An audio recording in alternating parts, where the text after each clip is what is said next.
Prologue. The Escape. John David Cooper bounded out the front door with a trash bag in his arms. This had to be the last of it. He was out of breath and out of time. He and his wife Jessica had been stuffing their clothes and belongings into their Corolla for what seemed like hours, but really it had been 10 minutes. Jessica was headed back inside. John stopped her. "We gotta leave," he said.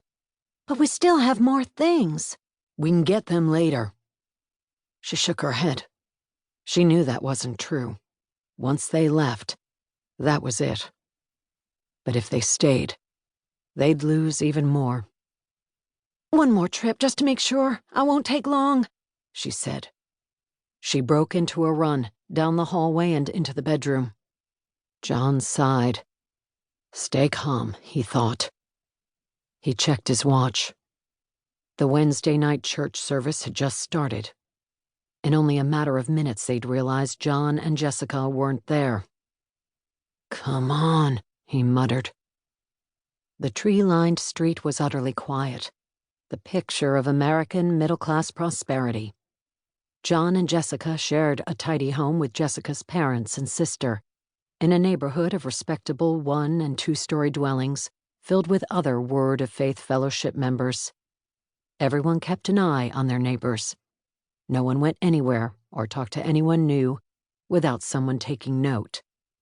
Anything odd was immediately reported to a church leader. Anyone who looked the other way, or kept a secret, might well face the wrath of Jane Whaley.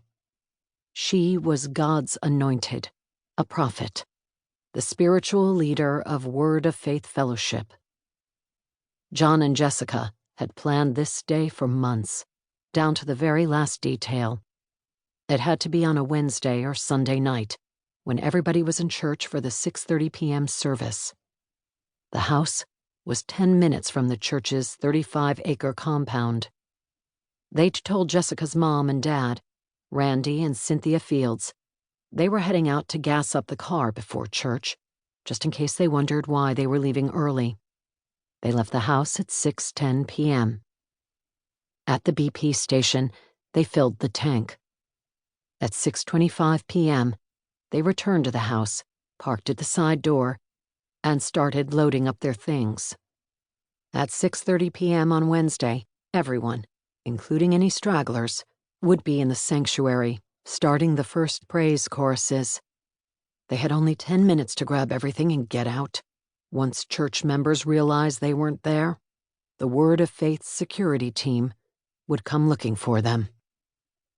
John could hear dresser drawers opening and closing. "Come on, Jessica!" he shouted.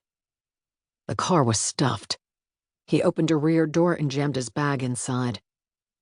Jessica came through the door, dragging a final bag, probably the biggest one of all. "I don't know how we're going to find room," John said. "Just throw it in," she said. "Where?" "I don't know, just take it." Her voice wavered. John shoved the bag into the pile and slammed the door. He was sweating, his blue button-down shirt plastered to his back. He fumbled in his pocket for the car keys. He felt like a bank robber, loaded with loot and ready to make his getaway. Except he wasn't stealing anything. All they had were their personal belongings. They had to escape this miserable place. John jammed the key into the ignition, and the car roared to life. Jessica jumped into the passenger seat. He took a deep breath. Jessica was trembling. "You okay?" he asked. She nodded. "Yes, let's go."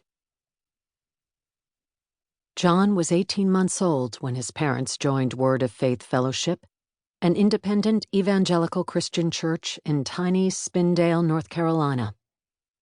Throughout his life, he had been choked, punched, and beaten to expel the demons they said possessed his soul.